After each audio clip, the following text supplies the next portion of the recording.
Imagine being born into a world where being different makes you an outcast, where everyone believes you're the reason things are going wrong, and the only way to fix it is to leave everything you've ever known behind. Deep within the harsh, sun-scorched plains of the Great Karoo Desert lies a rare oasis, hidden behind a thick barrier of tangled thorns. This secluded haven is home to a herd of zebras who fiercely guard their exclusive access to the only reliable water source for miles around. Life here revolves around survival, unity, and strict protection of their territory. One fateful day, as the dry winds sweep across the land, Lungisa goes into labor. Nigel quickly rushes to inform Siko, her mate, that their child is about to be born. Moments later, the foal arrives safely, and the herd gathers in anticipation to welcome the newest member. But their excitement quickly turns into shock and unease. The young zebra, Kumba, is unlike any they have ever seen. His body is only half covered in stripes, the rest left plain. While his parents look upon him with love and acceptance, seeing him as perfect, the rest of the herd reacts with discomfort and ridicule.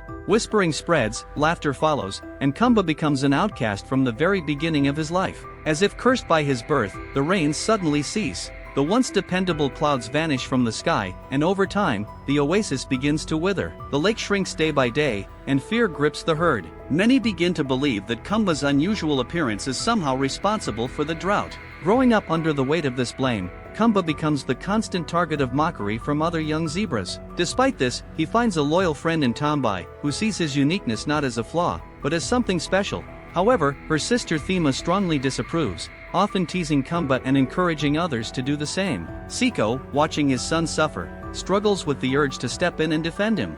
But Lungisa, growing weaker with illness, urges him to hold back. She believes Kumba must learn to face the world on his own, even if it is harsh. One day, while wandering alone through the oasis, Kumba encounters a mysterious praying mantis that draws strange symbols in the sand. It looks like a map. He thinks the insect is trying to show him something. Though confused, Kumba senses it might hold meaning. When Tombai finds him, she tries to comfort him, insisting that he cannot possibly be responsible for the drought. She does not believe how one zebra can make the rain disappear. But Kumba has already internalized the herd's rejection. Convinced that he is the cause of their suffering, he begins to believe he deserves their isolation. Soon after, he comes across a group of antelopes outside the thorn barrier, desperately seeking water for one of their sick elders. Kumba refuses at first to let them in as the rules strictly forbids, but moved by compassion, Kumba secretly opens a passage through the thorns, allowing them access to the oasis. In doing so, he experiences something extraordinary. He glimpses the vast world beyond the only home he has ever known. But this act also brings danger. The intrusion is quickly noticed, and the herd rushes to block the outsiders. As the antelopes retreat, a deadly predator emerges from the shadows, Pango, a fearsome leopard. He attacks swiftly, scattering the antelopes, and soon catches Kumba's scent. The young zebra narrowly escapes with his father's help as they quickly close the passage. The leopard warns the zebras that one day they will have to come out, and walks away. But the encounter leaves a lasting impression. Danger exists beyond the safety of the oasis. As the drought worsens, Pango sends a chilling message: if the rains do not return, the zebras will be forced to leave their sanctuary, and he will be waiting. Meanwhile, Kumba visits his mother, bringing her food and comfort as her condition deteriorates.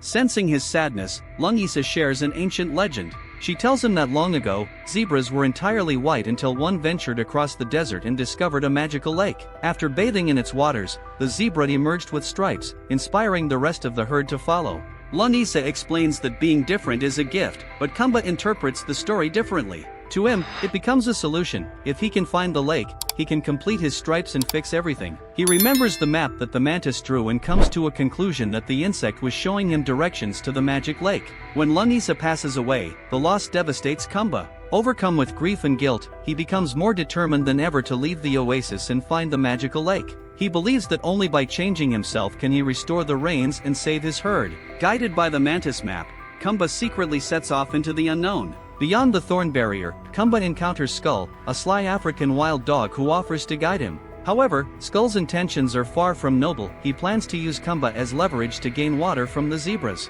When Skull's pack surrounds Kumba, preparing to attack, he is unexpectedly saved by Mama V, a powerful and protective wildebeest, and Bradley, a talkative but anxious ostrich. Together, they fend off the wild dogs and rescue Kumba. Learning of his quest, Mama V and Bradley decide to accompany him on his journey. Back at the oasis, Siko discovers Kumba's disappearance and sets out to find him, while Tombai stays behind to protect the herd. Meanwhile, Pango attacks Skull and his pack. Skull betrays Kumba's location to Pango in exchange for his own safety, setting the predator on Kumba's trail. As Kumba travels with his new companions, they face numerous hardships. Bradley reveals the terrifying reputation of Pango, a relentless hunter with an almost supernatural sense of smell. Around campfires and quiet moments, the trio shares stories of their pasts, forming a bond that strengthens them as they push forward. Bradley tells of how he used to live on a farm. Mama V refuses to talk about her painful past. Still, danger is never far behind. Morning comes and the trio continue to move.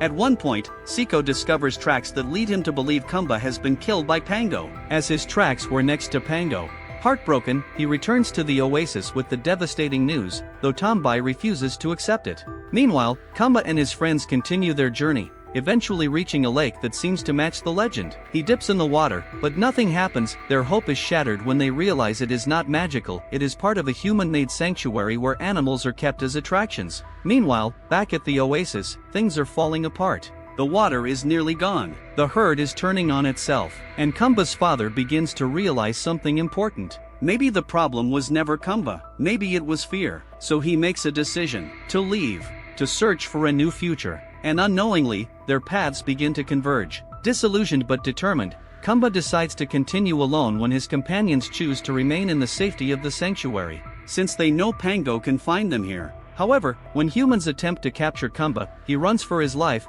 but he is cornered, captured, and put into a track. He narrowly escapes with help from a brave rabbit who jumps on the windshield and causes an accident. The rabbit tells him that only the mysterious Black Eagle knows the path to the true magical lake. Reuniting with Mama V and Bradley, Kumba climbs a dangerous mountain to find the eagle. After reaching a narrow passage through rocks, Mama V remains behind as Kumba and Bradley presses on to the top of the mountain. The two then come across rodents who started to sing and chant, trying to scare them away. They threw Bradley off the cliff, but luckily, he gets caught on a branch. Kumba finally reaches the top, and he is immediately attacked by the eagle.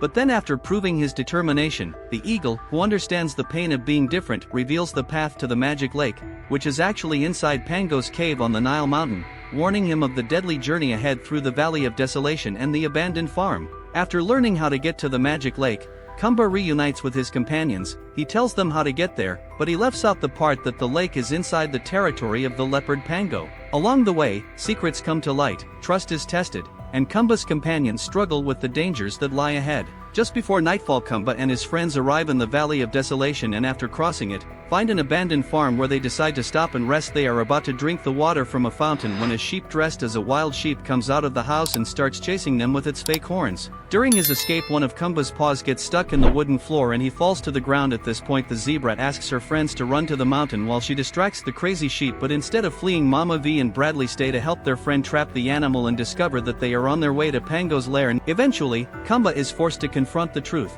The magical lake lies within Pango's territory. Feeling betrayed, his friends leave him behind, and they go their separate ways. Mama V and Bradley decide to go in the opposite direction and end up being found by the leopard. Pango chases them through the desert and manages to surround them. The feline is looking for Kumba and asks where he has gone. In order not to be devoured, the ostrich reveals that his friend is on his way to Nile Mountain. Immediately, Pango goes after him and Mama V says that they must find Kumba before he is devoured. After walking for days without food and water, alone and exhausted, Kumba collapses, only to be saved by an animal he once helped, the antelope that he let in to drink back at the oasis. Meanwhile, Siko leads the herd away from the dying oasis, determined to find a new home. United, the zebras abandoned their home for the first time, ready to face the dangers ahead. The zebras come across the rabbit and the other animals from the sanctuary and discover that they are on their way to meet Kumba. Upon hearing this, Siko is surprised to learn that his son is alive and asks the whole herd to follow the rabbit as he runs to Nile Mountain. After an arduous journey, Kumba finally reaches Nile Mountain. Inside a hidden cave, he discovers the magical lake. But in a moment of clarity, he realizes he no longer wants to change himself. He accepts that his uniqueness is not a curse, but a strength. Just then, Pango appears, revealing a dark prophecy that drove him to madness. He prophecy that says a zebra with only half of its body striped will be born and make one of the leopards the most powerful animal in the desert. So Pango eliminated all the members of his clan so as not to risk losing the chance to make this prophecy come true. Realizing that he is about to be devoured, Kumba immediately runs away and is chased by the leopard, which while running at high speed ends up slipping and knocking down numerous rocks that were supporting the cave. At this point, Pango ends up falling to the ground, but he doesn't give up. He soon catches up to Kumba and tackles him into the water.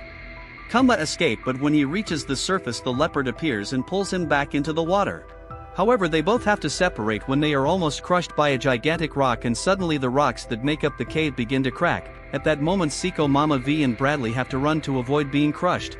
And they all witness a waterfall being formed with the water from the lake. Suddenly Pango and Kumba appear, and both slip on the rocks. Seeing his son being chased by the leopard, Seiko becomes desperate, and all the other zebras in the herd begin to hope for the animal's survival. During his escape, Kumba spots a rock about to fall off the cliff and jumps onto it. When Pango goes after him, the rock can't support the weight of his body and the feline ends up falling down to the ground and crushed by falling rocks. To avoid suffering the same fate as his enemy, the young zebra decides to jump into the water, and all his friends rush to the lake to rescue him. When Seiko approaches his son, he sees Tombai next to him, and everyone comes to the conclusion that Kumba is gone. Just then, for the first time in years, it starts to rain, and at the same time another miracle happens. Kumba starts breathing again. Relieved, everyone celebrates the young animal's life and Tombai runs to hug him. From that day on, the different species lived together in perfect harmony in the new oasis that had been formed, and Kumba finally began to be seen in a positive light by the other zebras who despised him.